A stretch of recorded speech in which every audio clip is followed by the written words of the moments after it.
Hi friends, welcome to summers kitchen. ఈరోజు మన recipe వచ్చి పాలతో పుడింగ్ అండి. చాలా టేస్టీగా ఉంటుంది. మీరు కూడా ఒకసారి ఈ విధంగా ట్రై చేయండి.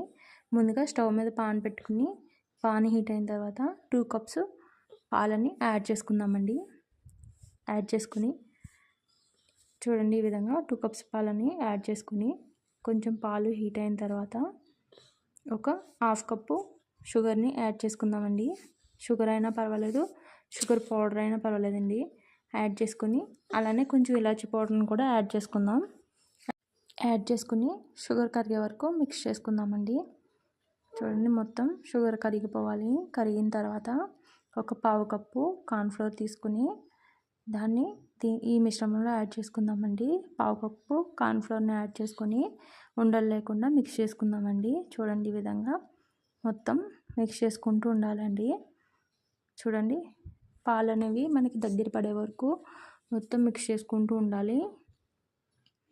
చూడండి, మొత్తం ఇలా అంతా ఉండలు లేకుండా మిక్స్ చేసేసుకొని ఇలా మిక్స్ చేసుకుంటూ ఉండాలండి. మొత్తం చిక్కబడుతుంది దగ్గరికి. చూడండి, ఈ కన్సిస్టెన్సీ ఇంకా దగ్గరికి అవుతుందండి. ఇలా మిక్స్ చేసుకుంటూ ఉండాలి. ఇదంతా బాగా దగ్గరికి అయిన తర్వాత వీడియోలో చూపిస్తున్నట్టు ఇలా రెడీ అవ్వాలండి. అప్పుడు మనకి పుడింగ్ అనేది పర్ఫెక్ట్గా వస్తుంది. టేస్ట్ కూడా చాలా బాగుంటుంది. మీరు కూడా ఒకసారి ఈ విధంగా ట్రై చేయండి. ఎలా ఉంది ఏంటని కామెంట్ సెక్షన్లో షేర్ చేయండి. చాలా బాగుంటుంది కమ్మగా. చూడండి, ఈ విధంగా బ్యాటర్ అనేది మొత్తం మిక్స్ చేసుకుంటూ ఉండాలి. మొత్తం కలుపుతూ చాలా టేస్ట్ అయితే ఎక్సలెంట్ ఉంటుందండి. నచ్చితే లైక్ చేసి షేర్ చేయండి. ఇప్పుడు ఇది మిశ్రమం రెడీ అయిపోయిందండి. ఒక బౌల్ తీసుకుని చల్లారిన తర్వాత ఆ బాక్స్లో ఈ మిశ్రమాన్ని యాడ్ చేసేసుకొని ఫ్రిడ్జ్లో పెట్టుకొని చూడండి, ఈ విధంగా మొత్తం అంతా యాడ్ చేసేసుకొని